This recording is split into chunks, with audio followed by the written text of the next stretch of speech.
This is Donald J. Trump, President of the United States. Mark Thompson is a huge loser. His show, very bad, weak, soft.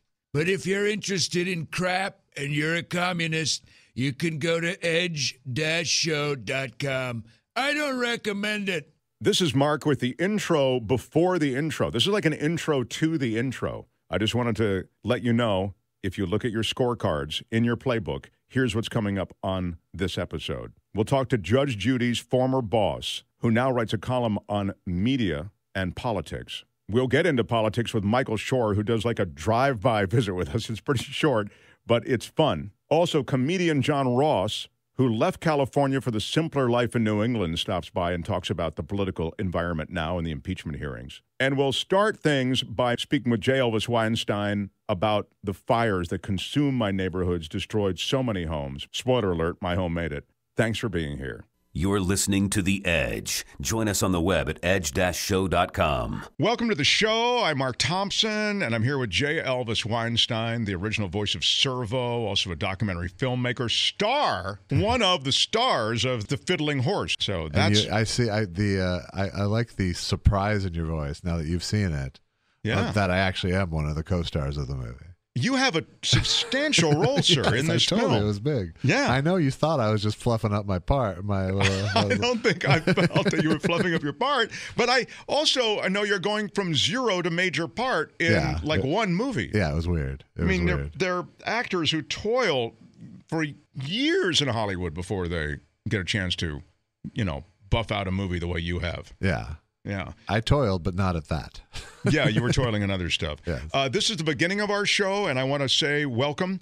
You can support our show in many ways. We've had a little bit of I'm going to, in a second, after the official start of the show, I'm going to tell you the story of how I was burned out of my home. But that's one of the things that's affected sort of the regularity with which we've been posting episodes lately. So thank you, the audience, and those of you who listen to the show and support the show. Thank you for being tolerant as we try to catch our rhythm back up.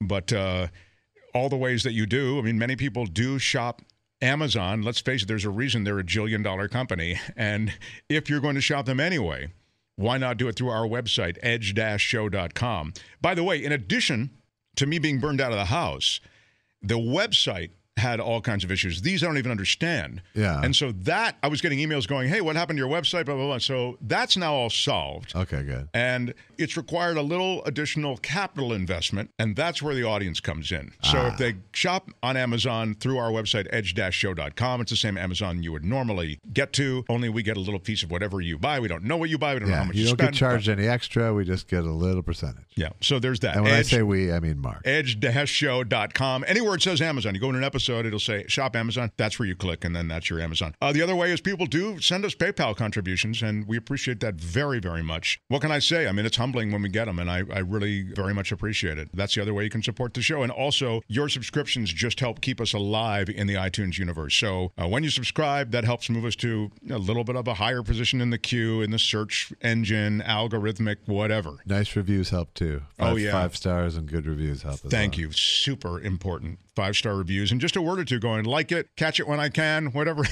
you say. That was mine. Catch it when I can. That was a good one.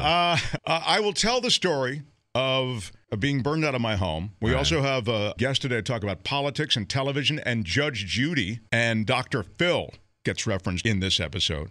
So let's get started. This is The Edge. The advantage it means. They look, I just spit on me for no reason. That's horrible. Is there some comfort in uncertainty, do you think? You're a degenerate. Because Australian Shepherds need action. Wow. Yeah. This is The Edge. That's a self-loathing term that I use for. Oh, got it.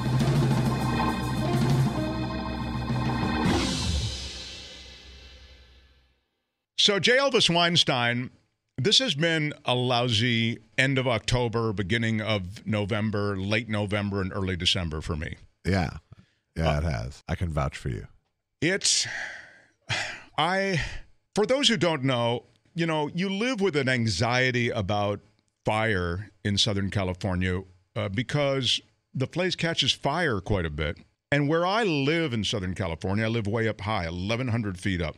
And this mountainous region is one of the regions prone to this kind of thing, a high fire danger, just because of the way the canyons are laid out and all this other stuff. In 1961, the community burned to the ground. That is to say, that entire area, Bel Air, it was called the Bel Air fires. Bel Air had a fire, and it skipped across the freeway, and it raced up the other side of that mountain. And that's where my neighborhood is, at the top of that mountain. And it burned every house on my block down to the foundation. So there's a cultural recollection that's going on in our neighborhood about that. But by the same token, you kind of feel like they put in different fire breaks. You know, there are a number of things that have to do with the technology of preparing for fire that have improved since 1961. In 1961, you saw Burt Lancaster and Ava Gabor and Jaja looking through the wreckage of, it was really kind of intense, of their homes. Right. So this fire breaks out. It was called the Getty Fire. And I had loaded the car with a bunch of papers and photos and that kind of thing because I thought I was going to have to evacuate. It's the Thursday before the Getty Fire because the Getty Fire was a Sunday night into Monday morning. So the Thursday night, I load the car up, but I don't have to evacuate. Friday, I leave town, but I've left everything in the car because I thought, you'll deal with it when you get home because there's so much stuff. It's a lot of stuff to load in and out. But I wanted to preload the car, so all I'd have to do is grab the cats because we have cats. So we're away for the weekend, and then Sunday night, the phone rings, and my girlfriend answers the phone. I didn't have the phone on. I mean, I had it on, but not on any kind of alarm or alert. And it's the house sitter, cat sitter, and she's had to evacuate on this Sunday night. And I'm thinking, you probably didn't need to evacuate. You know, you're evacuating because you're anxious, and now those poor cats are You're not going to die for someone else's cats. That's her thought. So I hear the cats in the background with a meow, meow, because they're miserable. Right. They've been loaded in these crates, and now they're being carted God knows where. But she was able to round up all the cats. She's amazing. That's amazing. She's truly heroic in that, because that is not easy. And a couple of them are heavy. Yeah. So as it turns out, she's right. You needed to evacuate. And since we're at the top of the mountain, you needed to evacuate promptly, which she did. Because what can happen when you're evacuating from the top of a mountain with only one road in and one road out is you can get caught and you can be incinerated in your car. That's what happened to the people in Paradise, California. Right. It wasn't at a mountain, but it was a single lane road. Right. And it was one of the great tragedies of the last couple of years. So we then look on the phone for local news coverage in Los Angeles. We were in San Francisco, okay? So, of course, San Francisco stations had their own problem. It's the Kincaid fire up in Sonoma County. But all of a sudden, this fire in Southern California is raging. And, by the way, it's 3 a.m. Nobody's on the air anyway, except the local TV stations in Southern California were broadcasting. Right. And so I don't know if they were on the air or not. I know that on their websites. On their websites they were. And they with full talent. I mean, meaning reporters and all their assets in the air and that kind of thing. And it was kind of hard to orient yourself as you look at that stuff. You're looking on the phone and you're seeing, looks like it is coming kind of close to our neighborhood. You look at the map, and we're looking at the fire sites from the L.A. Fire Department, kind of trying to compare that map to the map on the helicopter. The helicopter's zooming in and out and getting different vantage points, and as it does that, it becomes even more difficult to orient yourself, you know?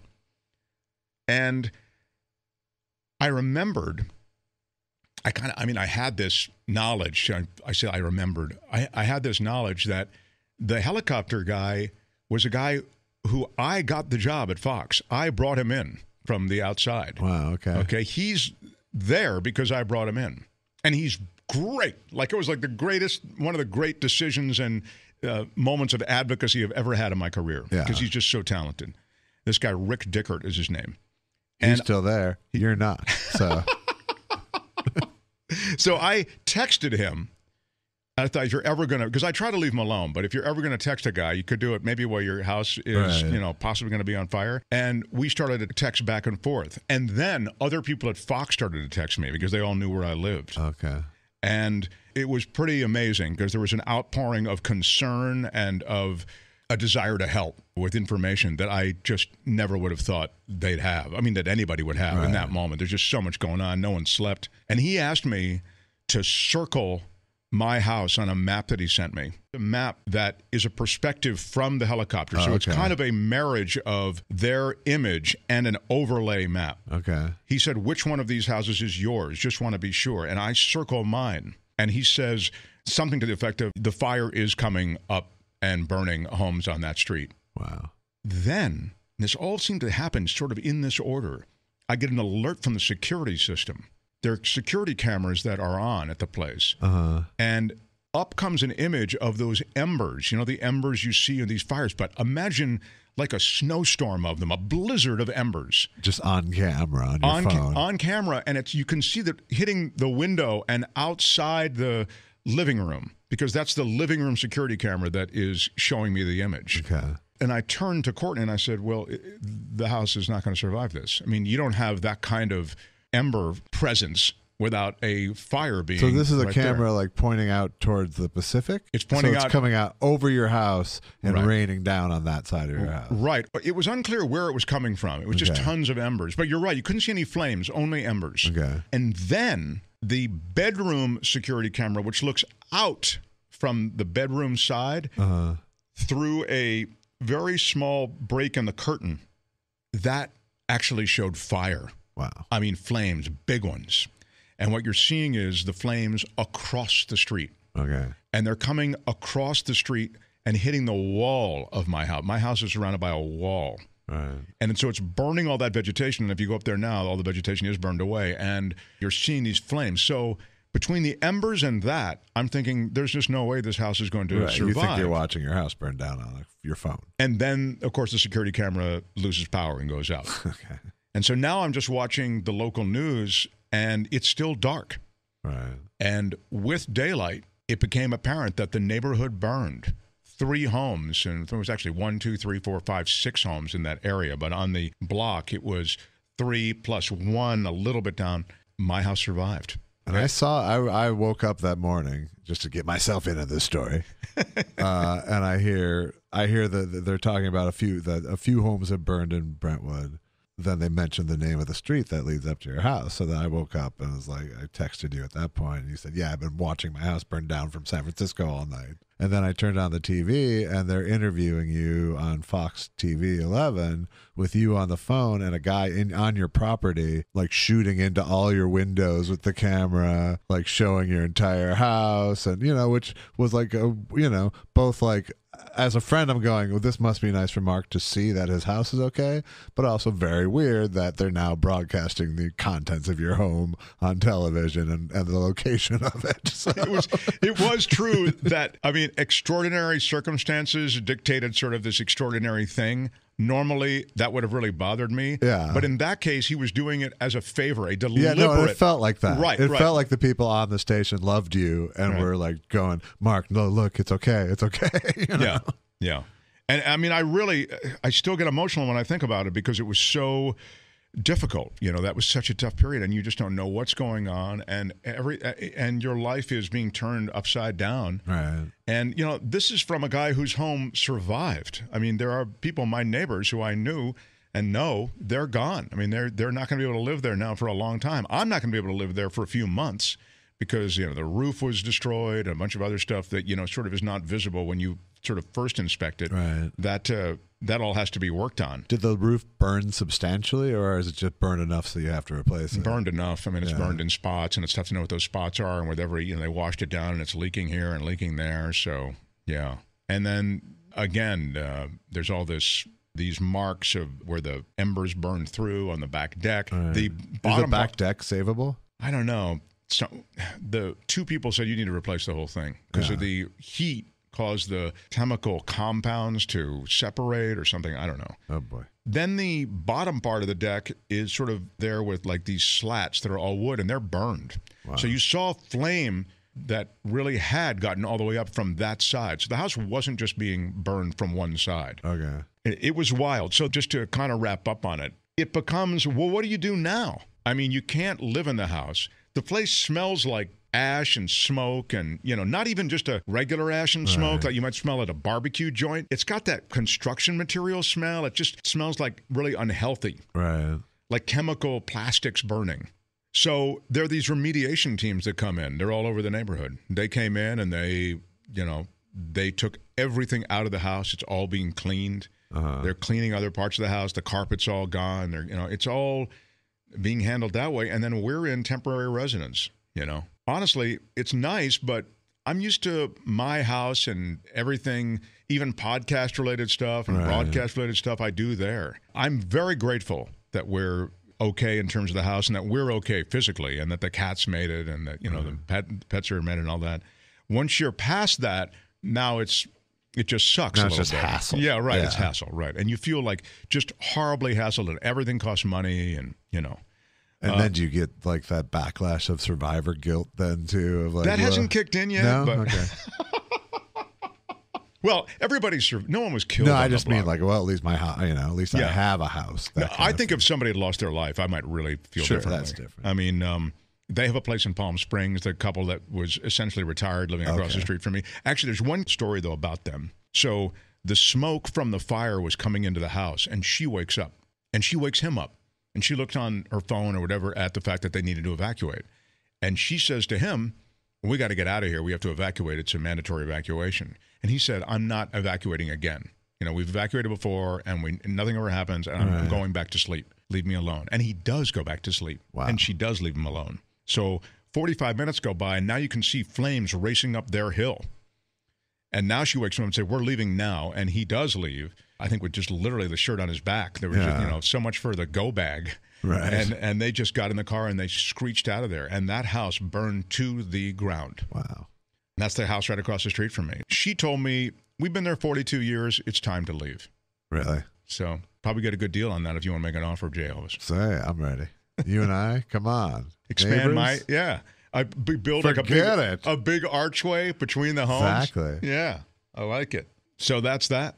So you can see, ladies and gentlemen, why I'm so desperate for your contributions. It is an amazing street, that Tiger Tail.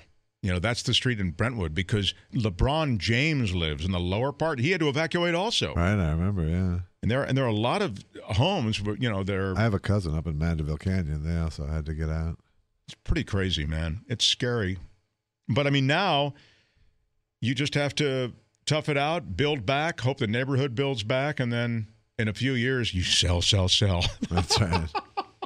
Well, I was thinking someone would come along and make an offer on those raised plots just to make something big. Sure. Every developer who has purchased in the area has built to the limits of the lot, and you see these huge places going. I was wondering if that giant one slightly down the hill from you that just went up did anything to mitigate the flame pattern. Well, apparently it did. The neighbors above this huge house that Josh is talking about, it's glass and concrete. It looks like... It's like the Beverly Center on a side of a mountain. That's exactly right. A giant mall almost. And there are 2 levels of parking there. Yeah. I mean, imagine having people over and going, are you in P1 or P2? Because and there are 2 elevators. We validate. The way that's laid out, and because of its construction material, no flames got past it to the house above. I was wondering about that, if it actually did some good. Yeah, they gave it credit. The neighbors gave it credit for having saved them. $43 million is what they want for that house. Or as I said to you, why couldn't that house go? That's the one that was mocking God. Anyway, that's the story. That's the fire story. Well, I'm glad you're safe, Mark. Thank you. Glad the cats are safe, too. Yeah. It's weird. The emotion is pretty intense. I mean, it's been now a few weeks, but the emotion is really powerful. That's why when I talk about my colleagues and them stepping up and friends being so concerned, it's powerful because the emotion associated with it is palpable, really intense. Well, it's one of those life worst case scenarios that's just on the list. Like, so you lose a kid, house burns down. It's like it's on that short list of like worst case scenarios that can happen to you. That's right. And there is a sense is that called, what is it, a normalcy bias? Is that what that's called? Where you have this general baked in notion that there's no way that is going to happen to you. Right, loss of a kid. Right, like the guy who didn't want to evacuate again. Right. It's not going to happen to me. It just doesn't. Right. But it does. But again, on that list, I feel very, very lucky. So thanks those of you who have been supportive and asked how I'm doing and all that sort of thing. Was there anybody who did ask? Or I asked that day. Oh, you did. You were very nice. All right, Jay Elvis, let's go on to the next part of the show. All right. All right. Time for the quick check of politics with a man who's forgotten more about politics than most of us will ever know. He's Michael Shure, everybody.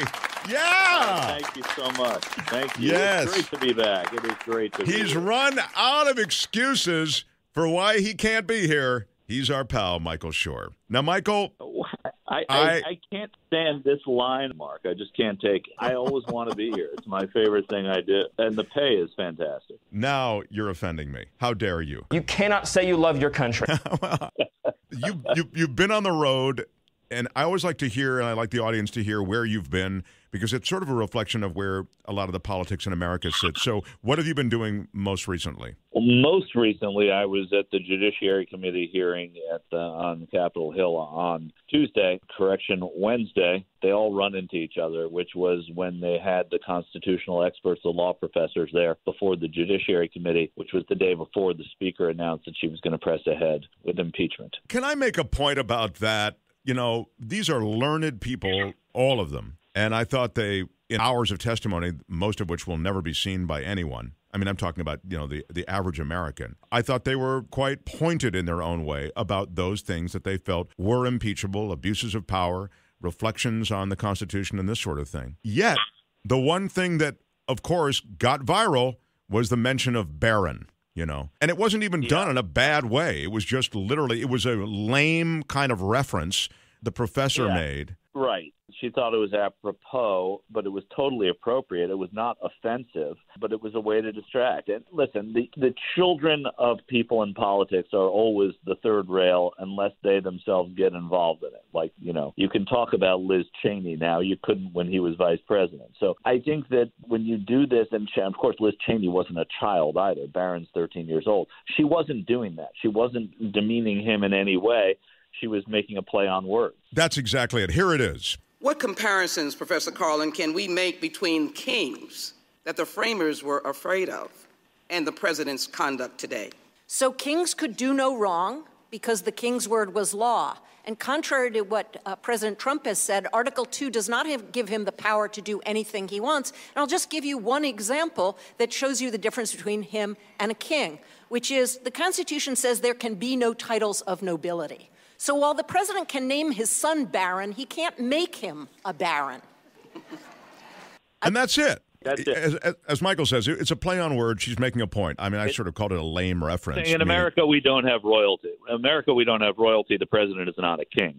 And she was saying it because the president's son's name is Barron. He doesn't spell it like Baron, B-A-R-O-N, which is the title. It was silly. It was silly to do it because it didn't matter. I mean, she should have chosen another way, but I understand why she did. But it was not offensive. And yet they cow this woman into an apology. I mean, this is, right. In the new America, as you say, it's a distraction. And it was one that even I had to address, like just in the way that I am addressing it now. It's absurd. Yeah, but right. You feel like if you don't knock down the fire that was set, then you allow it to burn and create opinions, But apart from that, I thought if you watched the testimony of those scholars, you got something out of it. But I don't really feel as though it made a media dent sort of in the noise around the impeachment. Hard to know. I mean, first of all, it happened and it's over, and you don't know. He's going to be impeached, and he will likely be acquitted. But I do think that there's something about what the Judiciary Committee had to do for Americans, which was kind of, I wouldn't say dumbed down, but take the legalese out of it so people who don't know what high crimes and misdemeanors are, people who don't know what the emoluments clause is, can hear these professors put it into English that, did he do this? Yes. Did he do this? Yes. Is this a high crime and misdemeanor? We don't know what those are because they weren't delineated specifically in the Constitution. But here's what he did. He got in the way of Congress. He got in the way of justice, and he tried a bribe. So it was important to do that, to put it into plain English, I guess. And that's what they keep talking about, the fact that, we're trying to make this easy for the public. It was even said that way. We want to make this easy for the public. I think it was Swalwell, actually, who said it. And Swalwell's so good. I was sorry he said it that way. Like, he didn't say dumb it down, but he's sort of trying to make it easy for the public to, more accessible for the public, I guess. But I don't know what traction it's gaining. It's certainly, as you say, not going to lead to this guy's removal, or what you're hinting at is it's not going to lead to his removal, it wouldn't seem, in the Senate. No, and I interviewed Congressman Steve Cohen yesterday. He's on the Judiciary Committee. He's a Democrat from Tennessee, and I said, Congressman, this is on air. I said, is the president going to be? You're going to impeach him? Is the president going to be convicted? He said, no way. So they're doing this because the Constitution tells them to, is what they're saying, and that the president has done these things, and that's what their position is. So it's not about removing him; it's about doing what's in their power. They'd like to remove him, but they can't. Hillary Clinton was on with Howard Stern this week, too, just speaking about how sort of media leads the charge in so many ways. You realize that I understand why you wouldn't want to go on Howard Stern's show. I was going to say you realize that if she'd done that, it might have humanized her. But, you're being run by, if you will, your campaign's being run by a lot of minds, many of them experienced, and, you're trying to be – she had to be very guarded.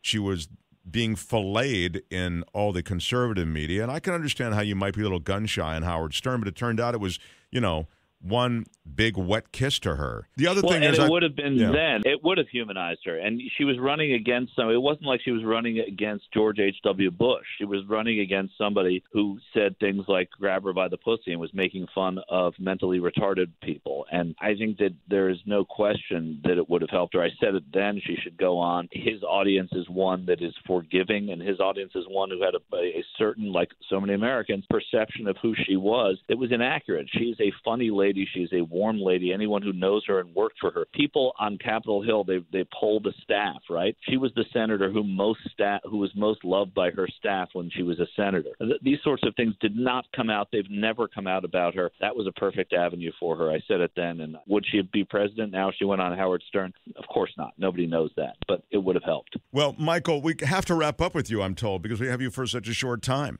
This is a tragedy. I mean, I can answer one more question, Mark. You can't think of one, though. That's on you. No, Hey, what's happened to Lindsey Graham? Lindsey Graham is... Well, I mean, yeah, go ahead. Yeah, that goes back to Hillary Clinton talking about it with Howard Stern. So you hear what she says about Lindsey Graham. He's one of those people that people thought they knew and they didn't. And he got so sucked up into the Donald Trump stuff. It's what happened to Marco Rubio. It's what happened to Rick Perry. It's what happened to so many of these people who were so critical of Donald Trump, who just bought right into it and went to his feet.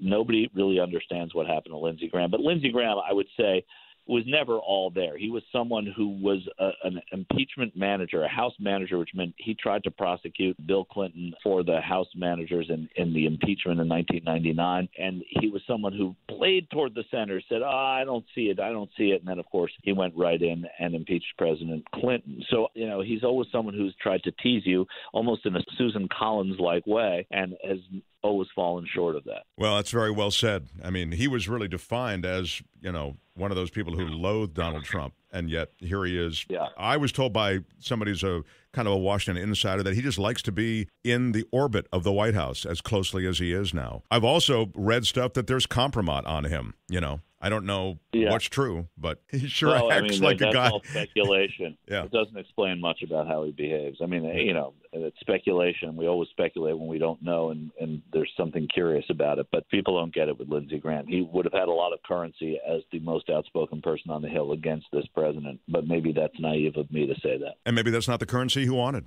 Correct, yeah. Michael Shure, everybody! Oh, thank you, guys. Love you guys. Thank you. I want to thank you for supporting Mark Thompson here on The Edge. Fantastic show with all the jokes and, all the commentary and the politics and the bullshit. I love it. You can listen to the show on iTunes or Stitcher, or you can just go to the damn website, edge-show.com. Stupid. Why is that dash? edge-show.com.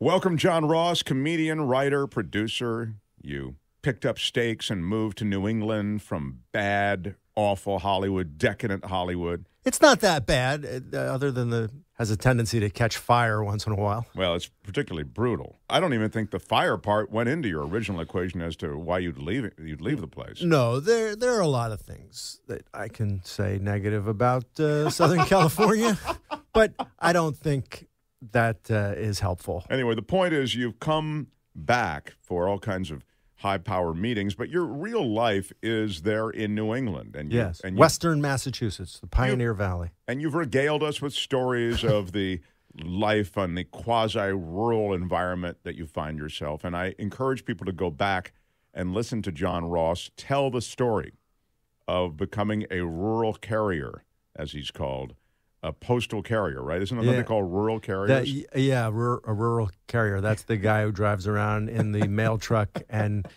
puts mail into the mailboxes out by the road. What's the feeling back there in rural carrier land, John, about the impeachment proceeding that's going on now? Are you surrounded by people who are they, because there are parts of New England that are quite red, and then there are parts of New England that are quite progressive and blue. I'm sorry, Mark, your 5 minutes is up. We're going to now move. Point of order. I answer that question, then I want to ask you another question. The Pioneer Valley is famously lefty.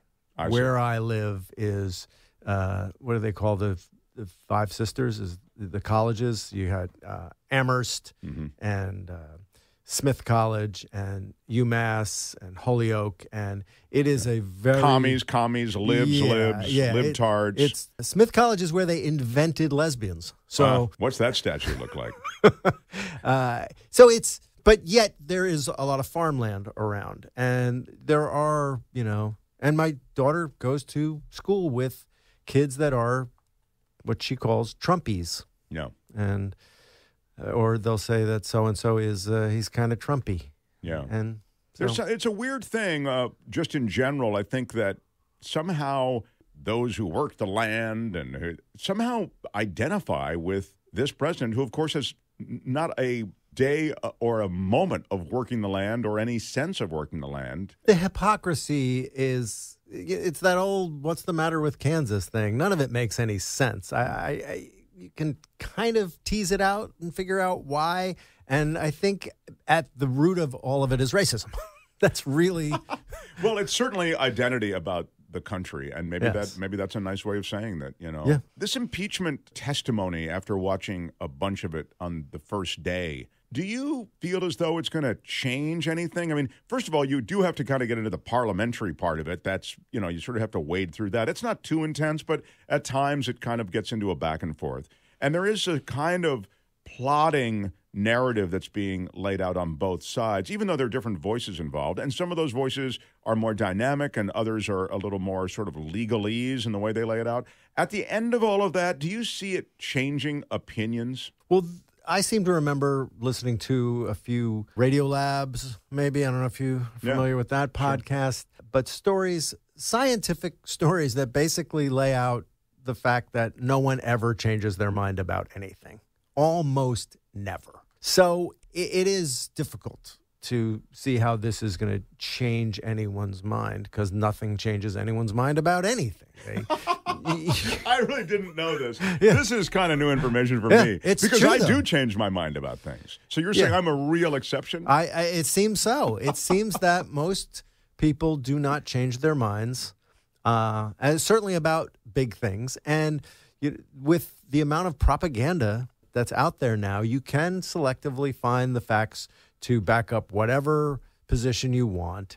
And I guess with the other cases, you had Nixon, there was, as silly as it seems now, the burglary of the DNC office.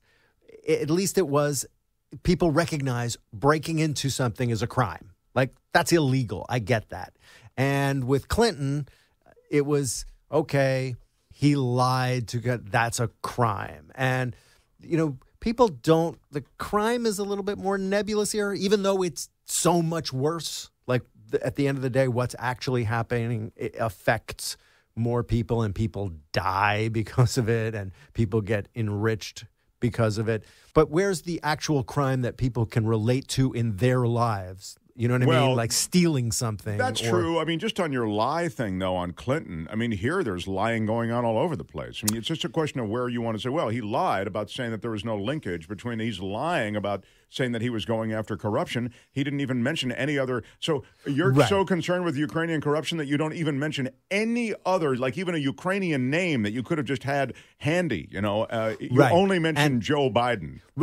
Right. And actually, it wasn't important that they started an investigation. It was only important that he go to a microphone and say that he was doing an investigation. He didn't care that there was an actual investigation. Yes, we're all on the same page, but they're able to throw up enough dust and mix things up and say the aid flowed and he was just, the call was perfect. Come on. And I think you also point to, in that sense, propaganda that is now far more effective, it seems, than it might have been during the Nixon age. Yeah, we had 3 networks, and they were mostly just about reporting facts, and there was no editorial network like Fox now. And but you know, I was looking at, just on that. I was looking. Let's see if I can find it. I looked at the Washington Examiner. Now, the Washington Post. Yes, the Examiner is a. All right. We know the Post, and you can say the Post, Mark, those posters are all ultra libs. Well, okay, there is a bent there on their an opinion piece, and I get it. But I think that they, generally speaking, the Washington Post, try to corroborate facts and that kind of thing. What you see in the Washington Examiner is headlines like this: Democrats would be better off without lying Adam Schiff at the helm of impeachment hearings. Yeah. Okay. So there's a bias that's expressed. That's a rag. Right away. Yeah. Let me ask you a question. Have you ever gotten off the phone with anyone and had someone ask you, hey, how was that call that you had? Perfect. Perfect call. I just talked to my mom on the phone, and it was a perfect conversation. It was, it was perfect. So now let me speak on his behalf. Trump, he's inarticulate. He's covering up so many things that he can't keep track of what he's covering up. And so he defaults to verbiage like that, which is, it was perfect, everything's perfect, incredible. Best call ever. They're all saying it's the best call ever. Look, So on that, it's like, whatever. All the flags should have been, all the red flags should have been raised to the highest levels when he declared himself a very stable genius. Who on earth would ever say that about themselves? Stephen Hawking wouldn't. He'd say, hey, I'm off days. Yeah, I'm kind of smart. Every once in a while, I solve a problem. He says, I'm a very stable genius. Well, I mean, I know more than the generals about, ISIS. I have a secret plan for ISIS. I mean, there's so much bravado mixed with ignorance mixed. I mean, Trump is a hornet's nest of crap. Yeah. And I just don't even know how you get to feeling good about him. But there are Trumpies, or they may have by now moved on to another podcast, but who I do hear from occasionally, and particularly on the radio side. And I think what you're talking about, or you alluded to before, is some kind of essence of what they feel the country they want to be part of is reflected in with this Trump presidency. So, in other words, they don't love Trump, but there's something that they identify with the Trump agenda. Yeah, I think what you're trying to say is white people. White people want to be around other white people, and they don't want to hear other languages spoken, and they don't want to smell garlic being cooked, and they don't want to hear music that isn't. They want to hear Lawrence Welk, and they don't want to see people with pants hanging down. There are a bunch of young people who are also, not the Lawrence Welk crowd, right. The young people who are identifying with President Trump. In quotes, whatever that means to them. Right. And a lot of that I find is often connected with religion, that there's some connection to. And that's a thing that starts very young. They get inculcated with that from a young age, and it's a form of brainwashing, I think. Most of us fall away from that, don't we? Yes, most of us do. I almost don't want to get into this, but I just, because you mention it, the religious backbone of the some of the key players in this administration and in and around this administration is, I think, one of the scariest and underreported stories. Yes. And because it seems to be some sort of third rail that you're not allowed to impugn anybody's, once that's out of bounds, that you're supposed to be able to keep it private. But that's our whole problem is you're not keeping it private. You're keeping it sort of secret, and yet you're using it to and using it to inform policy. To inform policy, exactly.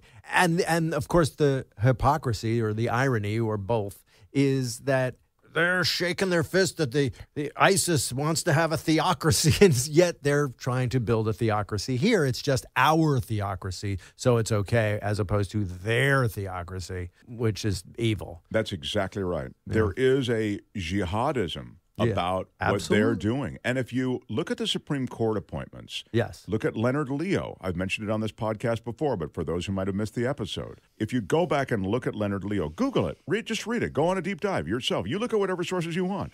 You can see Leonard Leo, who, again, advises the president on Supreme Court appointments in conjunction with the Federalist Society. But look at Leonard Leo and where he comes from. Yeah. And then those people on that list, including the Brett Kavanaughs of the world. And you see the religious I'm talking about extreme right-wing religious theologies that are underpinning it. If it were legal, I would like for us to be able to take off William Barr's pants. And I think you would find he's wearing burlap underwear. You know what I mean? I don't know what you mean. Opus Dei, they have to punish themselves, so they wear like it's like the barbed wires, and so they'll wear literally like a burlap thing that cuts their skin. So they're constantly reminded of the sacrifice. So they're constantly reminded that, and they have to do, and they literally whip themselves. Tell us what Opus Dei is again? It's a secret religious society. Yes, I'm no expert in it, but I remember there was one of the books I read about a famous spy who was Opus Dei, and it's in Dan Brown's books. I was going to say, I mean, it's in the Da Vinci Code, of course. Yeah, and they it's all over the Da Vinci. It is the Da Vinci Code, right? And they whip themselves, and they believe in crazy things that there's hidden messages and. You never whip yourself? Is that what you're telling me? Well, I pay someone to whip me, and it's consensual. Well, no, that's a commercial enterprise. That's different.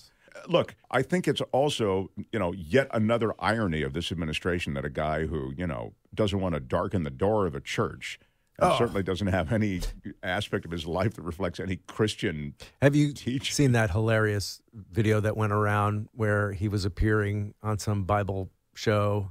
And the two guys are interviewing him, and they ask him about like his favorite Bible quote, and he's like, they're all so good. I couldn't pick just. And then they ask him, well, which one? Just pick one. Yeah, just pick New one. Testament or Old Testament? And he's kind of like, you know what? They're both great. It's like, how do you pick? I mean, it's so clear he knows absolutely nothing about it, and yet they're all just like, "Oh, good answer, good answer." Yeah. The media let him skate so much. Because again, it all goes back to nobody changes their mind. There's nothing they go, "Hey, maybe this guy is not that much." They just will rearrange their thought patterns to make it make sense. And to be fair, if you're a right-wing religious crazy and you're part of this jihadism. This guy actually is very much serving your interests. I mean, you sort of should just. I don't blame them for turning a blind eye. I mean, to his shortcomings as a quote Christian or whatever. If the most important thing to you is that abortion be illegal, if that's the most important thing to you, and it's more important than whether the EPA is completely denuded and all these other things, then, yeah, you're getting the judgeships in place that are going to keep that, and ironically, it makes for more abortions. At the end of the day, there are more. All of the policies where they're shutting down the clinics where people can go and get birth control, and because they cut off Planned Parenthood, and all of the work that they do ultimately leads to fewer abortions total. But they're making there be more abortions by their policies, but they don't think things. No, of course, that's true. And just speaking of Planned Parenthood, I'll just remind everyone that when Mike Pence was the governor of Indiana, he cut off Planned Parenthood money, redirected it to the gay re-education program there. Right. I mean, it's just absurdist, cruel, and loathsome. Anyway, so back to the impeachment. Anyway. So no minds will be changed. I wonder, because I do think that the one thing that comes out in public hearings, unfortunately, you have political grandstanding of one sort or another, but you do sort of have a recapitulation of events. And those recapitulations, they are taking up time in the news cycle that wasn't being taken up reviewing these events before. Right. So that's why I think there is a virtue in doing it. Yeah, I mean, again, if there's enough people in the middle, enough independents, as they say, who start to go, hey, wait a second, this looks a little shady. And that starts to be reflected in the polls, which unfortunately drives everything. And enough Republicans start to see, hey, maybe I'll get voted out if I don't. And now you heard that thing where they said if there was a private vote. Oh, yeah, he would be removed. Right. Question. And so who knows? Maybe they would put that, which is a sad commentary that, I would do the right thing if nobody knows that I did it. But maybe it should be that way. Do it like Survivor. They all go up. You can do a thing where you hold it. You can say, "I'm sorry, Mr. Trump, but I can't stand for this." And then scrawled out. But that's not anonymous. They want to be anonymous. They want to not know. Isn't it? Okay, here's what we do. It's like Survivor, but you don't do the camera thing. They just stuff the ballot in there, and then it's anonymous. Right. But the reason, of course, it is not anonymous is because we, the people, are supposed to be represented by these figures that you're seeing on television. Yeah. Right. And so you need to know where they stand on these things, and that's why these votes are not anonymous. They're not anonymous for a reason. Right. Johnny, I love that you're here, that you came through. I'm going to make a concerted effort to come back more frequently. I love my life in Western Massachusetts. I love the seasons. I love my lumberjacking, and I love my garden. He really does this, everyone. He cuts his own wood, and he... yes, and I stack my wood in a European stacking technique called Holzhausens, which basically means a wood house. So I have Did you have to, read up, or was it a YouTube video that you saw on how to stack wood? A little of both. I looked at some pictures and read about it, and it was... And then I've been modifying it. They're really attractive wood. They look like statues or structures or sculptures rather. And so it's a really attractive way to stack your wood. And I've got 3 of them. Each of them holds about 2 1/4 cords. And I'm stacking my 4th, though I may be done for the season. Now I have to move into a different mode. And I like my gardens and my orchard, and I process my food, and I've got my chickens, and it's good times. You're a man of the land. Yeah, you are. I'm a gentleman farmer. But are you going to make it back? Because next month we do a whole episode on stacking wood. So on the Holzhausen. But I miss my friends here, and I am going to make a concerted effort. I mean, I'm here pitching some things, and I may be doing more work here, but regardless of that, I'm going to make a concerted effort to come back on the regular a little bit more, to stay in touch with guys like you and, all my friends. Great. Well, I'd love to have you back and anytime. Be a regular visitor on our little show as well. Anytime. Jon Ross. Thanks, John. See you later. Now, former media grand poobah executive Joe Ferullo joins us. We talk about his career journey and then the media's relationship with the political world. You're listening to The Edge with Mark Thompson. When you were handling the Judge Judy's of the world and the Dr. Phil, Joe handled all of these very big people. I imagine with them you don't give any notes to whatsoever, right? Dr. Phil, you don't go, hey, man, you should be a little more yourself. No. The reason why I lasted 13 years was the only note I gave them was, wow, that was really fantastic.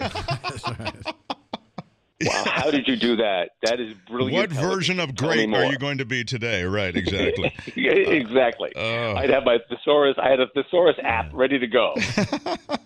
Well, we're going to ask you about all kinds of things. This is the podcast, so we have a little more running room here. We don't have to. That's great. Yeah, we don't have to necessarily conform to a time, but also more too, we don't have to conform to any sort of format. But Joe is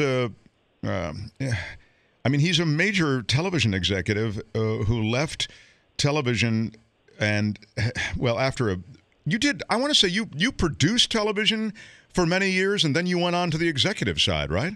Right. I was a producer at Dateline NBC for 12 years, and then became an exec at CBS and did that for 13 years. Would you say that you launched Dateline NBC into the stratosphere of the entertainment industry? I am solely responsible. For it. They are now an industry, Dateline NBC. No, it's ridiculous. When I was there, Mark, it was on once a week. It was this. I came on a year after they had blown up a GM truck and they fired everybody. They just cleaned house. A guy named Neil Shapiro came on as the executive producer to rebuild it. Was that after Arthur Kent? After Arthur Kent. Oh, I forgot all about Arthur Kent. Good grab. Scud stud. Yes. He was like the sole celeb along with Brokaw on NBC News. So, but for whatever reason, GE thought, well, let's not kill Dateline and NBC News. Let's actually reinvest in it. And they brought Andy Lack on as the president of NBC News. Neil came on to do Dateline. And within 2 years, it had gone from one night a week to 5. Well, what was the change? What did they do? It was more of a traditional news magazine then, not the true crime thing it is now. But it was just a little bit hipper. We did a lot more trend pieces, a lot more pop culture stuff, as well as the typical news magazine things. So it just felt a little hipper and a little faster paced. So sometimes we would have 4 stories, sometimes we'd have 6, sometimes we'd have 3 or 2, depending on the story. So it was just a little bit less predictable, a little less formulaic. And that was part of it. And the other part was our dear friend O.J. Simpson. When the O.J. thing hit, what was that, 95, 96, when it really kicked in? 95. It was an opportunity because we were already on the air a couple of nights a week to sort of go all O.J. on it. And we did early. For some reason, my superiors there thought, yeah, this story's got legs. And people just were glued to that. And, people couldn't get enough of that O.J. Simpson stuff. That's exactly right. Yeah. And it became, well, you remember that really well. It became sort of larger than life in terms of the issues that it sort of brought out. It wasn't just a murder mystery, although it was, and it was a great one. But then there were all these issues about criminal justice and race, domestic abuse that all came out in that one trial. It just sort of took on a lot of levels to it. So people were fascinated. I would suggest that it's interesting we're talking about the O.J. Simpson trial and the obsession. I would suggest that moment in time, in a sense, is reflected by a lot of what you see in media today about Trump, which is, in truth, it wasn't a great murder mystery. It was a great murder conversation about all of this evidence and how damning it was, and yet the defense that was being mounted to try to evade all of this evidence, it's not so dissimilar to what's going on with Trump. There's all of this evidence. People really know who he is and what he is, and yet the defense as to how he evades all of these things becomes the national obsession. Exactly. And I think people chose sides or lived in bubbles in a similar way. And this is going to sound worse than I mean it, but for the African-American community, at least a good portion of it, the cheering section was, finally, here's an African-American who has the financial wherewithal to do what rich white folks have been doing for years, which is hire the best people on the planet to get him off the hook. Yeah, they were so whether right. he was guilty or not became less of an issue for some than the fact that, okay, finally we can show you how justice is really done. It's done by the wallet and the pocketbook and the green dollar bills. So they were in that area. I remember really well my superiors at NBC News in New York were convinced he was going to get convicted, absolutely convinced. And those of us who were actually working the story out in Los Angeles were more doubtful because we knew the politics of the city and the vibe of the city. We knew how a lot of African Americans felt about the police in L.A. in that era, and how that jury might easily be swayed to think, wait a minute, there's something dirty happening with these cops. And that wasn't a tough trick to pull off with an L.A. jury. And so we were not shocked when the verdict came down. My superiors in New York, the New York media bubble was stunned. But people in L.A. who knew L.A. politics, who knew the police department, who knew the criminal justice system here were not as surprised. This is interesting, too, the New York thing. Doesn't New York have the same sort of general issue with police that you find in L.A.? Meaning, yeah, but they didn't just have the Rodney King trial happen 2 years before that. I see. There you go. Okay. Look, I grew up in New York, and the New York cops are what they are, but they were always a little bit more community-oriented. They were the cops on the beat, Irish guys, Italian guys who walked a beat and got to know people in their neighborhood. Well or not, they walked the beat. L.A., when I came here, this was Daryl Gates when he ran the LAPD, was more like a military force. You never saw cops on the street just walking around talking to people. Sometimes they would cruise the streets a little bit, but Gates had hired battering rams, and he had tank-like vehicles coming down streets. It was really much more of a military operation. That's much more removed from communities at that time. It's all changed because of that. Because people realized, okay, that was the wrong way to do it. But that was the Daryl Gates LAPD. Yeah, when you have a neighborhood that's a war zone, you don't declare it a war zone. You try to fix it, Right, exactly. That trial was so wild. Then we'll get into that segue that you from Dateline into your world as a CBS executive. But that was such an interesting decision that the DA of L.A. made, right? Isn't that what happened? It was Garcetti, wasn't it?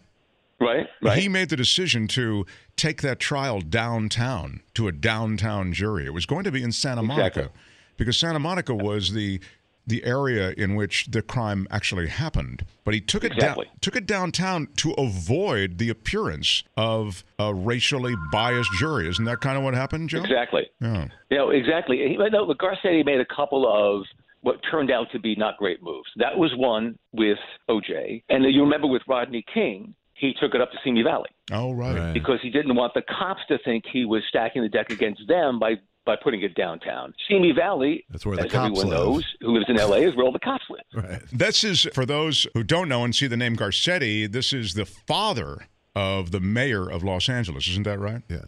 That's right. Yeah. And a smart DA, ran a very good shop, but these were the two high-profile cases, I think, in his time as DA, in anyone's time as DA.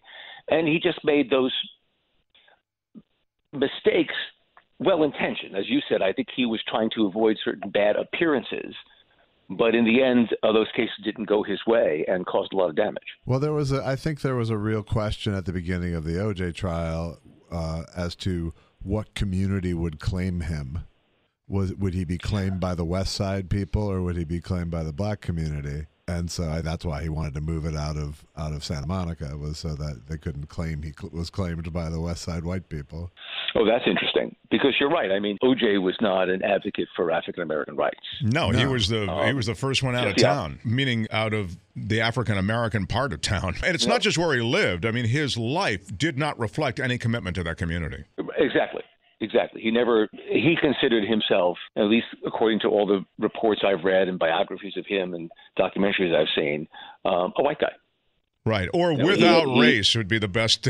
That's about the best spin you can find, Yeah. Yes. Post-racial, as we call it. There you go.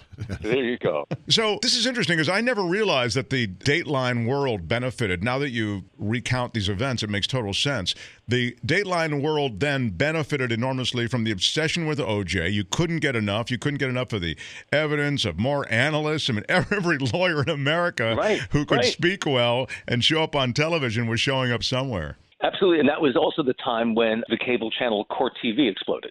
Mm-hmm. And became very popular. It was, it's not there anymore. It had a run, but yeah, that made stars out of all of those people. Yeah, Jeffrey Toobin, Greneved Sestern. Right, there you go. Oh yeah, that's right, Terry Moran. Wow, yeah. Yeah, he was a big Court TV guy. Court TV then became True TV, and in their first incarnation as True TV, they ran all of my stuff. I mean, first run police, world's scariest police shootouts, most shocking, most daring. I narrated or produced a lot of that stuff, mostly narrated. I produced a couple of things here and there, but mostly narrated. But I mean, hours and hours of content. And the stuff did incredibly well. You realize the appetite for that stuff, for clips of, people running from some runaway four-wheel drive vehicle. It's insane. Well, but let's be honest, though. Don't you think the tipping point for True TV was the quality of the narration of it? Yeah, I certainly thought so. I certainly thought the narration was. I remember on New Year's Day, and I'll tell you this and we'll move on. New Year's Day, I want to say a year into the run, maybe it was a couple of years into the run, they ran wall-to-wall Most Shocking and Most Daring, which were the shows that I narrated. Wall-to-wall for 24 hours. It was like greatest thing ever in my life. Right. My life peaked then, Joe. It was over after that. It'll never be that good again. Right, now you're doing podcasts. I get it. Yeah. I get it. So you go on from Dateline. And how do you get into this world as a top media executive at CBS? Well, like anybody else, somebody. I was insanely unqualified. to jump over the news fence into entertainment. But a dear friend of mine who had worked with me in the news business, we were like baby news writers, producers at Channel 2 in New York together, had since she had done that leap years before and was now the president of programming for the syndicated division of CBS. Wow. And she offers me a job. She says, look, I've known you for years. I know you can do this job. Come on over. That's what we all need. We all need someone like that in our lives, Josh. Someone who says, I know you can do this, even though you've never done it. And not just come do my podcast. There's none of that. Josh, I knew you could do this podcast. That's why I tapped you. And so you went over there. Now, did you have to move to Los Angeles, or were you already in L.A.? What happened? Where were you? No, I was already. One of the reasons why I did it was, not that anybody listening would care, is I was working for NBC News in Burbank, Dateline in Burbank. At a couple of points, I was offered jobs if I moved back to New York, and I just didn't want to do that. I liked L.A. By this point, I had a family. My wife was an anchor here. So that was back when L.A. was livable? Absolutely. The traffic wasn't as bad, and the rents were cheap. And the place wasn't on so fire. Moving back to New York was not great. Yeah. Yeah, and the place wasn't on fire all the time. It happened, but not quite as often. So anyway, I knew that if I wanted to sort of move up in the television world, it would have to be on the entertainment side, which is based in L.A., as opposed to the news side, which is headquartered in New York. So I began kind of just putting feelers out there, and then this friend of mine said, well, wait a second, I've got an opening coming up. Let's talk. So I have a question about that fork in the road you just described. Is being a producer or manager or executive in the news world, is it really kissing cousins to being that same thing in the entertainment world? In other words, were the skills indeed almost directly applicable, or is it some kind of different muscle that you need? I think it's pretty applicable. Is that Judge Judy calling on the other line? Exactly. When you were an executive managing Judge Judy, did she have she had a special email and a special communication line, or was she just treated like everybody? No, she had a special email that people knew, and obviously she doesn't give her cell phone out to anybody. So No, I imagine because she really was I think still may be the big moneymaker, right, for CBS syndication. She really is. Yeah. She makes a ton of money herself, but then makes a ton for CBS as well. Right. She does incredibly well. I mean, this is a show that gets 10 million viewers. So. No, I'm sure she's worth it. I mean, I'm not. Who can begrudge anybody their success that way? So anyway, it's like this very under the radar. I mean, it's not that under the radar, but it is a behemoth from what I understand, that show. Yeah, but I know what you mean by under the radar. The show has been on now 24 years. And you just think, oh, okay, it's like wallpaper. It's been there for a long time. It'll always be there, I guess. Right. And you forget that she still manages to attract a huge audience. In fact, pretty much alone among broadcast programs, her audience grows year to year. Wow. 24 years and people still don't know not to wear that underwear into her courtroom. I mean, they don't dress up. What is going on? They wear that loud Hawaiian shirt that looks like it hasn't been washed in a month. Yeah, but if people understood planning, the show would fall apart. I think. That's true, too. Yeah, absolutely, because it allows her to say, I'm sorry, where did you think you were going today? Did you realize you were in court? Which is the best other thing. So, yeah. So, anyway, back to it. So, you think it's directly applicable. Those skills are applicable to that role. I would say to you that Hollywood doesn't believe that, though. The entertainment side does not believe that those are applicable things. They just, because they see the news divisions of broadcast networks as a foreign territory, which in some ways it is. Less than it once was. Less than it once was, though. And certainly if you come from the news magazine world, the producing skills are very much the same. You are telling a story with a beginning, middle, and end. And the story is not 2 minutes long. It's 20 minutes long or it's an hour long. And it's up against other primetime programming. So those producing skills were very similar, and the management skills were as well. I mean, look, both the network news business and the entertainment business run on talent and personality. You know, the reason why people watch one nightly news show over the other is the anchor. And someone who can do that job really well and connect with people through the television screen it's a rare thing that you can't create or invent. You either have it or you don't. And so those people tend to be the folks that are the glue, especially when it's someone like a Brokaw or Lester Holt who is identified with that network, who's been there for a very, very long time. They're sort of the glue. And so you have to manage them much the same way that you manage any other TV star. Yeah, I want to get so to even those skills are applicable. I want to get to the politics in a second, but this is kind of interesting. So when you get there and you have these mega stars, I mean, you are dealing with, we talked about Judge Judy, Dr. Phil. Is Rachel Ray, was she under you? Yes. I mean, now, was she discovered during your time there, or was she already a big star when you went there? She was a cable star. She was very big with 30-minute meals on the Food Network. Right. So you had to. So you squired her into. I mean, you and your team squired her into this world of having a syndicated show on broadcast television. Right. When I joined, we were just launching her syndicated show. This was in 2006. So fall of 2006 is when she started, and a very different world for her that took some time to adjust to. But she got great at it. You know, I hosted a few pilots. And actually, I mean, well, it's a long story, and believe me, Josh, you would love to hear the stories of my of my syndicated. But I beat out a bunch of other people to host big shows. Okay, but I remember one was you either have it or you don't. Yeah, like you said. And I had it, and then it went away. One of the shows was for Buena Vista Television, and I just remember that the number of people there. And by the way, you didn't feel like they were against you or anything. You felt like, wow, this is just a lot of people that I hope are all happy, or that was a huge team, like guys like Joe. Right? Guys like you, and then a bunch of other people that are on your team, and everybody's got an opinion, and everybody, they huddle, and it's all very, I mean, it's a huge effort behind these shows because there is so much money on the line. And that's the thing that probably is the big differential between news and the entertainment side. On the entertainment side, there's a lot more money on the line.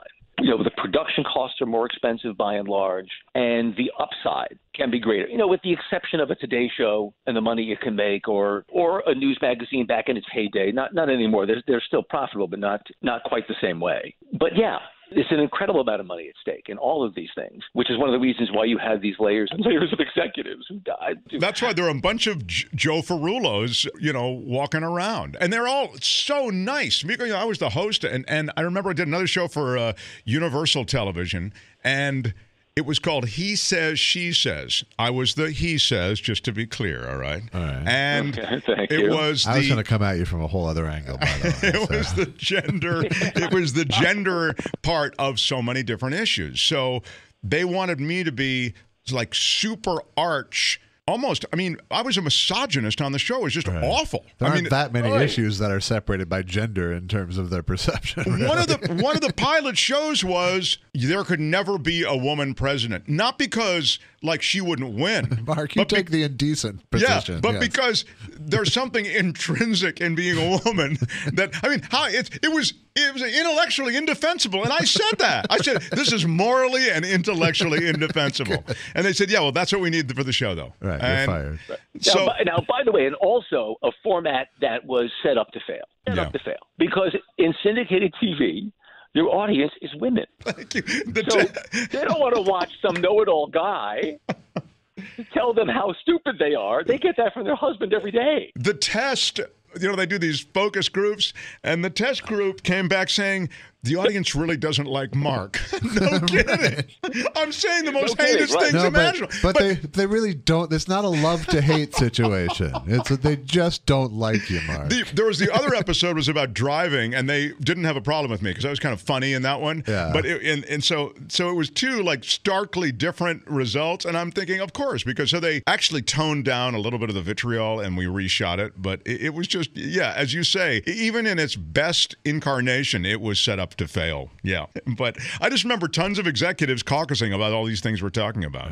No, it's really, it's hysterical because you have an overwhelmingly female audience, right? So, and that's one reason why it's probably the last male who made it as a daytime TV host really was Donahue. I mean, Dr. Phil, I guess, but in terms of a talk show. Because women don't want to hear a guy telling them what's right and wrong. Now, again, Dr. Phil, he's got a degree, he's a therapist. And Dr. Oz, I suppose, right? Didn't he do well? Dr. Oz, right? But similarly, right? Okay, they're doctors, okay, fine. Right. But they don't want to hear from just some guy. I get that from my husband when he comes home from work every day. Just some guy seems like a good name for a show. Work with me, people. So you're there, and the other thing is these judge shows. There were lots of them. We mentioned Judge Judy, but I remember Judge Joe Brown, and there's another one like he's a sheriff from Texas or something, and he was a judge. I don't know. Texas Justice or something. Texas Justice, thank you. I mean, because the success of one breeds the production of others. Is that how it works? Yeah, right. What's the saying? Imitation is the sincerest form of television. Yeah. But it's but it's a genius format. If you're producing it, it's a genius format because each guest brings a story to the table. It is the most kind of self-sustained. I mean, that's why it works in scripted too, because every And the costs are low. I mean, you just really pay for the talent and then a courtroom set that you can reuse with all your other shows that are courtroom shows. I mean, really, the costs are very low. Yeah, no, the cost it's inexpensive television, but more to what you were saying is there's a conflict with something at stake. It's who's right and who's wrong. Right. And smart court show producers book cases that mean more than just you didn't pay your phone bill. It's you left me, you broke my heart, and damn it, you didn't even pay the phone bill. So that really is a little bit deeper. There's a little bit more going on. There's a little more at stake for each side, and so it's right. It's got some of the same qualities when done right of a scripted courtroom drama. Oh, that's a really good point. I hadn't thought of that. No, and at home, and when you're there at home, and you're trying to wonder who's going to be right and who's going to be wrong. Right. Who's the judge going to side? So there's a little bit of play along as well. Like, I believe her, not him. Oh, wait, I don't know. Judy doesn't seem to. It's a great format that way. But yes, also like you said, cheap, which is why you get these times when you've got 10 or 11 of these because everyone says, fine, we'll roll our dice with this one. If we lose, it won't be that bad. Right. There you go. Because even if you get a piece of the Judge Judy pie, it's a huge pie, it turns out. Yes. Yeah. I used to DVR Judge Judy because I loved it so much. And when I was learning Spanish, I DVR'd the Spanish Judge Judy, which, I only really understand a fraction of. But I found myself sort of doing the same thing, which is like, as Joe said, sort of rooting for an outcome. And, it was fun. I remember last thing, and then we really are going to move to politics. When I was doing a show, I was hosting a show up for Fox. 3 successful seasons, Josh, on the network, Fox Network. It was called. Well, I'm sorry. I don't get the respect around here, Joe, that I deserve for my storied career. I did. No one seems to respect your career, pal. That I know. It's a shame. That's the story. 3 successful seasons on the Fox Network, and the show was Guinness Prime Time. People came on and they set Guinness records, and it was really a cool show actually to do in the studio because it was. I remember it. Yeah, every day it's like, so what's going to happen today? Well, a guy's going to come in, he's going to balance a bunch of drinking glasses on his chin, and I go, oh, that sounds interesting. No, it's going to be amazing. He's going to it's 3 stories worth of drinking glasses. It was that stuff, and then the guy with the longest nails, and it was really wild. It was the Guinness Book come to life. But anyway, we shot on the stage where Judge Judy shot. Oh yeah. Yeah. Oh wow. So I used the same dressing room that Judge Judy used. So they're done with their show, and she's back in New Canaan, Connecticut, or wherever the hell she lives. Right. And the set's all folded off to the side. So now it's our set, but the dressing room is the same dressing room. It's unchanged. But there's no evidence that Judge Judy was there, but they just told me, oh, that's Judge Judy's dressing room. Okay. So one day I'm hanging out, and, I'm noodling around with the drawers. I open the drawers in the desk, and they're all empty except one, which has a bunch of 8x10s, maybe 300 8x10s of Judge Judy. And I just soon to be 200 8x10s. I started autographing all the Judge Judy's with stuff like meet me in my chambers for an out-of-court settlement, that kind of thing. I tried to keep it a little bit, but then some of them were pretty vile, and so that was my great Judge Judy crossover moment, though. That's as close as I ever got to it. Fantastic. Honestly, that's lovely. I will not tell her that because she'll be very embarrassed. I'm still a fan. I think she's such a great television personality. So, and by the way, she's a woman of she's diminutive size, right?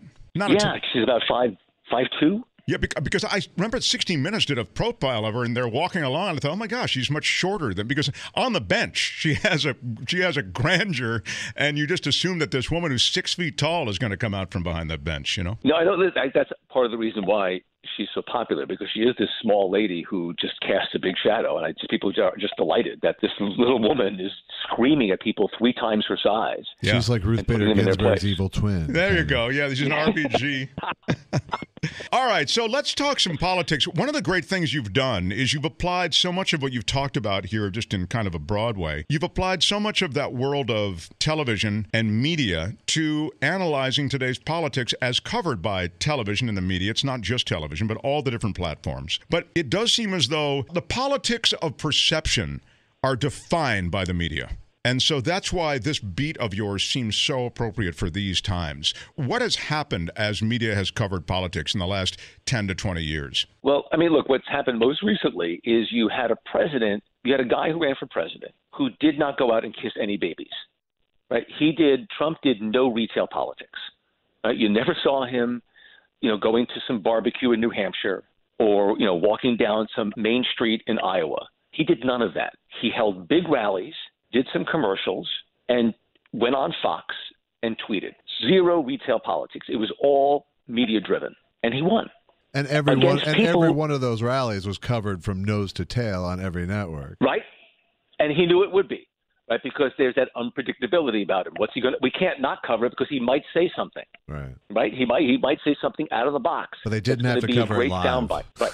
That was Joe. Were you surprised by that the media was so transfixed by him, like the "you won't believe what this guy is about to say" kind of part of the media, that they covered it, as Josh says, live? I mean, they would break into a normal primetime block and they'd cover a Trump rally, as he says, the entire thing. I wasn't surprised at the beginning, but I was surprised that it kept going. In other words, in the beginning, when his candidacy was something of an inside joke, and no one believed that even he believed he was running a serious campaign, you covered him like an entertainer, right? I mean, okay, I'm going to date myself. Like back when we were all little kids, Pat Paulson, the comedian from Laugh-In, ran. So, okay, fine. You get those guys every once in a while.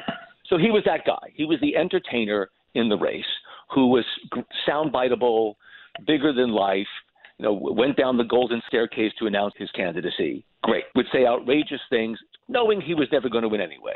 Perfect.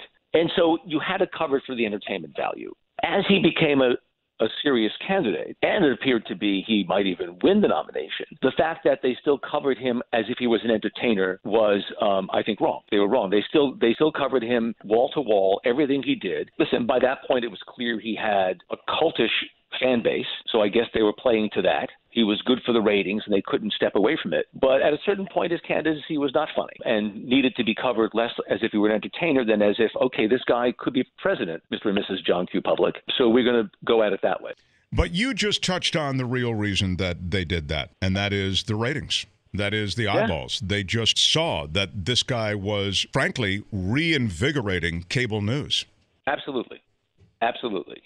And on both sides, right, because he's such a polarizing guy, usually one side or another, MSNBC or Fox, or would get the benefit from a candidate, depending on who was in the lead or who was president. And this guy boosted everybody's ratings. The more liberal viewers of MSNBC or CNN were just as fascinated by this guy, this train wreck, as the Fox audience was. So yeah, it was kind of catnip, and Trump knows that. He's not smart about a lot of things, but about media, he's very smart because he's been playing the media since the late 70s, early 80s, when he was this sort of ne'er-do-well playboy billionaire in New York City, and obsessed with his coverage since then. Obsessed, and clearly over those years, especially in the 80s, learned what worked, what didn't, how to play the media. In other words, if all you care about is I want to be in the newspapers, I want to be on the news, and I want to have headlines. That's all you care about. It doesn't have to be good, it doesn't have to be bad. Right. You will learn how to do that. There are tricks you play that will make a great headline and a great soundbite. And he studied it, and he saw what worked and what didn't, and he honed that talent. And it's only after he became president that he started to believe in the concept of bad press. I think so. Yeah, absolutely, because you're put under a very different microscope. Right. The other side of that, just to step out of the media being so drunk on Donald Trump that they covered his, every utterance, and I think they buoyed him to the presidency, personally. But you see on the other side of that how someone like Bernie Sanders is orphaned by the media. Here is a progressive candidate that has tremendous support. I mean, again, his grassroots support not only rivals Donald Trump, it might actually eclipse it. And he's also redefining politics in a sense in the political dialogue. I mean, one of the reasons everyone's talking about health care and Medicare for all is because Bernie Sanders introduced it in the last election cycle. Yet, he really didn't see the kind of media coverage that a Trump got or that a Hillary got even. I mean, look, it's true, and and that's a really great observation, and I don't know what was going on there. I think there was a lot of coverage of Bernie in the beginning we're talking about 16 now, as he was breaking through.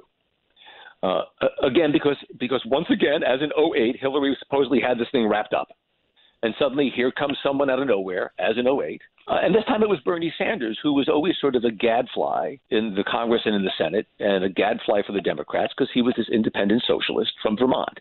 And suddenly he's catching on like crazy. At a certain point, I think the judgment was made that Hillary was going to win. So Bernie's kind of back to being a gadfly again. Sure, he's still drawing big crowds, but he's not going to be the nominee. So, okay.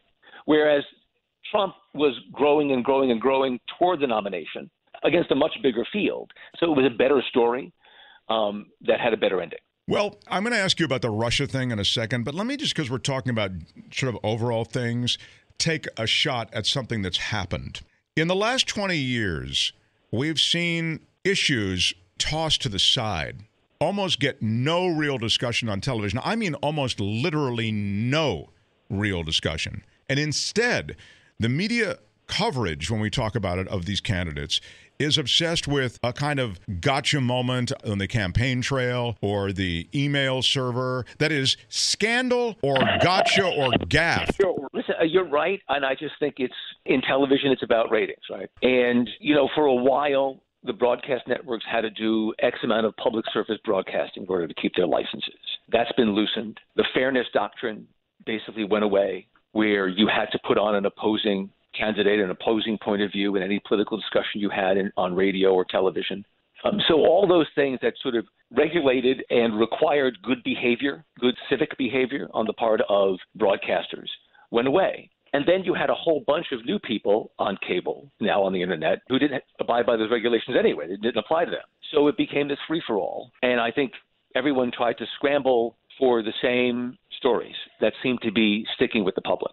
Yeah, and what I see happening is essentially more about where pundits stand on various policy positions than you do what candidates stand where on various policy positions. Well, look, here's what I think. This is going to sound cynical or maybe a little bit too inside baseball about the media business, but the whole thing about pundits, Mark, is they're cheap. It's like the court TV shows we were talking about. Pundits are inexpensive. Much more expensive to have an army of reporters covering several different campaigns. Great point. Much more expensive, to go out in the field on whatever the story is and cover it there. Much cheaper to have a bunch of people come into a studio, sit around a glass table, and tell you what they think. Yeah, it's cheaper you're right. television. And that's what cable has become, right? It's all panel discussion shows because that's inexpensive. Inexpensive, and the fire that those discussion shows bring can oftentimes be entertaining television, right? Absolutely. And look, and they've always were a part of both the broadcast and cable menu, right? You always had Meet the Press on Sundays and all of that. And you had Crossfire on CNN. But now they are the menu. They're the only thing on the menu because that's the cheapest way to fill 24 hours a day. Well, and the other thing I feel like is that social media and Twitter in particularly seems to have an outsized impact on media coverage these days. And I think because of that, the time horizon of every story has shortened so much because, the meat gets stripped off the bone so quickly on a topic because TV news and Twitter are so tied into one another in terms of their pace and what they're reacting to, that now it's just become this very common occurrence of us seeing a story that 10 years ago, that would have been the story. Trump pardoning war criminals. That's right. a big damn story that can't penetrate radar because of the pace of things and because of the curve of passion for each story is so steep now. And I think the media and therefore politicians have, for my taste anyway, become way too obsessed with Twitter and social media. Absolutely. I think it's an outside. Yeah, people believe that is America in some way or media people tend to believe that what is being reacted to and the vociferousness with which it's being reacted to represents real people when it's such a microcosm. Right. I mean, if you look at last Sunday's New York Times Sunday magazine, the cover story is they had some reporters spend a year with two freshman Democratic congresspeople, one a moderate woman from the Midwest South, another one a member of the Squad, and how they deal with their different constituencies and try to sort of walk a fine line. The reporter went back time and time again in order to judge the effectiveness of these two legislators, their effectiveness in their community among their constituencies, went time and time again to Twitter. Oh, she said this and it got this number of likes. Mm-hmm. She went from this number of followers to this number of followers after 6 months in Congress. That's all she used. She didn't go out, that I could tell, go out in the street like to some food market and interview people. She judged it by numbers of likes and followers on Twitter. That's insanity. Which could have been purchased. Right. You don't even know that they're authentic. Exactly. But even within the authentic world, it's like, oh, my God, that's the obsessive. That's not the average person who works 9 to 5. And that's not how reporting used to be done. No, but that's the media ecosystem, because you find yourself. Exactly right. Right. Really, it's the media talking to each other on Twitter, probably louder than anybody else. Exactly. During the 2016 campaign, the 3 network evening newscasts aired just 32 minutes of in-depth campaign policy reporting. This is for the entire... Wow. Yeah. By comparison, ABC World News, CBS Evening News, and NBC Nightly News devoted nearly 3 times as much coverage to the Hillary Clinton email story. 100 minutes. Just 32 minutes of in-depth campaign policy reporting and 100 minutes on Hillary Clinton emails. It's remarkable. Wow. So, again, what's orphaned in all of that is terrorism, foreign policy, environmental protection, deficit, infrastructure, climate change, drugs, poverty, all the things that affect this country. But it's not changing. I guess that's why I point to that. No, and I think the news media gave Trump a pass on that policy stuff. They went after Hillary like crazy on policy and wanted her plans and beat her up on some of her plans. But Trump, I don't remember a policy speech that Trump gave. No, he speaks in sloganism. That's what exactly. America first. You won't believe the plan I've got to defeat ISIS. You won't believe the plan I've got to bring back jobs. You won't believe the plan I've got to fill in the blank. And they let him get away with it.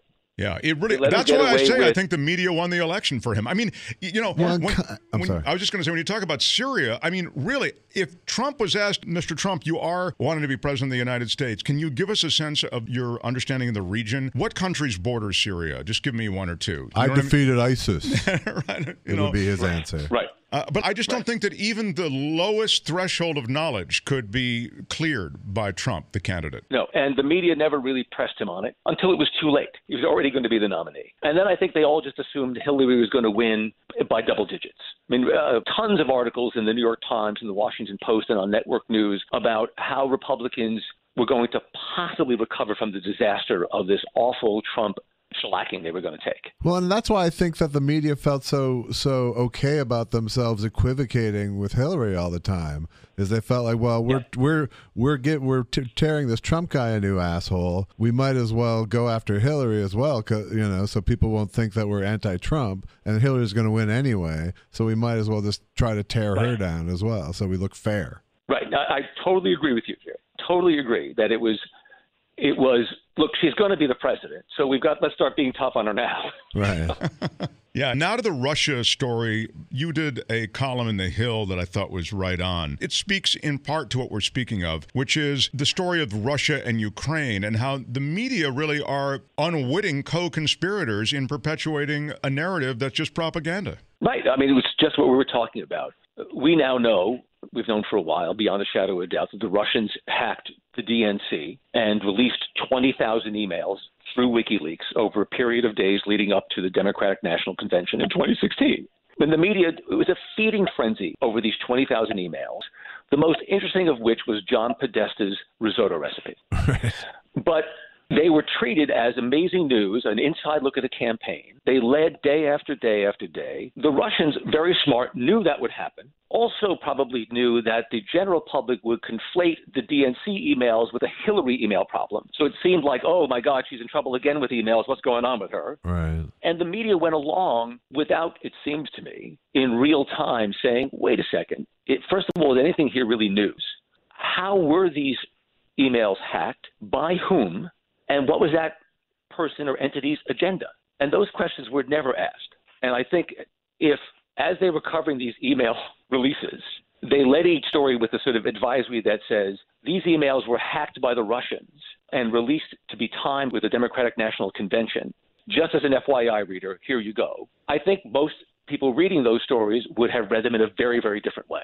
Yeah, that's a fair point. Right. Yeah, it's funny. I don't know how that – I think to the reader you could say, it seems as though these emails were – I guess you could make the point anywhere. It's tough for me to figure out where people ingest most of this information. But I think in the current climate, I think, the greatest success of Trump's fake news campaign is not that people will go seek their information from the right-wing news. It's that it gives them permission not to read, period. It's all fake. Right. Therefore, I don't have to read it. I'm going to take an opinion that I saw float by me. Right. By diminishing legit news organizations, you essentially give yourself a pass on having to read anything and take in any new facts. Right. Just because comes confirmation bias all the way. No, you talk to a Trump supporter, as I have, and say, listen, I read, it's a fact, whatever, it's a fact. I read it in the New York Times, and they roll their eyes, right, and they snicker. It's the New York Times, and you believe it? Okay, I guess who's the naive one here? It's crazy what's happened. Yeah. Crazy. No, there are those on the progressive left who would say the New York Times is way mainstream and has a jihad against them. So it's being played from both sides, a lot of the mainstream media.